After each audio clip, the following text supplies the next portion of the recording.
friend in Scotland is a builder, and he built a passive house, and that was one of the first in the area. And I was just fascinated by the whole thing and what could be achieved for not a lot of additional cost. So we were originally hoping to build our own house, preferably a sustainable passive house. And we wanted to have a nice plot of land, and we loved this area. We came here and had a look around and we just loved it. We moved up to the Central Coast about 3 years ago. We were looking to do a new build on a plot, but we couldn't find a plot. So we started looking for a knockdown, and we couldn't find a suitable knockdown either. And when we saw this house, we just fell in love with it. It was a lovely setting. It just ticked all the boxes, except it wasn't a very warm house and it wasn't a knockdown. And we didn't really want to knock it down from a sustainability point of view. So it's, could we convert what was here into something that we really wanted to live in a sustainable way? If we'd started from scratch, if say we'd had this plot from scratch, I think we'd probably have located the house slightly differently, because it's not actually in the perfect position on the plot, which is a shame. By going to a renovation rather than new build, there was a little bit of concern about whether we would achieve the same sort of thermal efficiencies that you could get a new build. Obviously we had an older building that was leaky, and it was whether we could get to what we wanted. But we did eventually get there through a lot of insulation going in, and a lot of careful design. The thermal efficiency of the house is chalk and cheese. It used to be absolutely freezing, to the extent that I didn't want to get out of bed in the mornings, and we used to have the wood burning stove going 24/7 in order just to make the house bearable. Whereas now we've actually left a wood burning stove in here, but we didn't use it all winter, so it's much more comfortable to live in now. So I'd never lived in a double glazed home before. I'd obviously seen them when I've travelled, but I didn't really know that they were a thing that you needed in Australia. But now that we have them, I am a huge fan, because there's no doubt they do add a lot of efficiency to the house, you know, in terms of keeping the heat in and the heat out in summer, and noise reduction. So I guess the big changes that were made to the place were we rearranged the bedrooms, and we basically opened the house out so that we've got a more indoor-outdoor feel to it. The flow was terrible in the original house. It just didn't work. And now it really works, and we use the house, the whole house. I guess the favourite part of the house is the west deck. It's a great entertainment area. It overlooks the pool. You can sit and look at the bush there.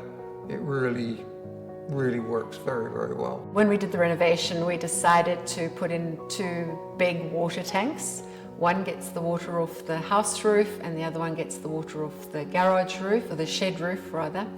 And they completely supply all our water needs for the pool, the spa, the garden, the toilets, and the laundry. So the only water we're actually buying is water to shower in and water to cook with, which is pretty minimal. And then in terms of power, we've installed solar panels and a Tesla battery, a Tesla Powerwall, which is again phenomenal. In summer, with pool, spa, and electric vehicle, we are pretty much self-sufficient. We don't need power from the grid. In winter, unfortunately, because of the big trees shading us, we don't do quite so well. But we still subsidize our power usage a lot with the use of the solar. And the battery is great, because if we have a power cut, we don't even notice. It seamlessly switches onto the battery, and we don't, you know, your clocks don't reset, your computer doesn't reboot, you don't even know you're having a power cut. I love gas cooktops, or I thought I did.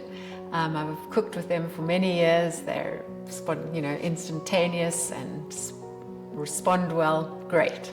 But I was persuaded into an induction cooktop because we were going electric, and wow, it's great. It's better than the gas.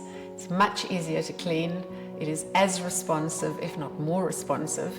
And the thing I really, really like about it is no smells, no danger. I don't have to worry about my kitchen cloth touching the flame anymore. It's just wonderful. And it doesn't heat up your house, so on hot summer days you can still cook. A few people have asked us why we didn't just crank up the electricity, because the amount of money we spent renovating the house is a lot of electricity. But first of all, I'm very climate conscious. I am very concerned about what we're doing to the planet, and I really, really wanted to live in a house that was energy efficient. I believe we should all be doing this. I believe that everybody should be taking care of the usage and not wasting electricity.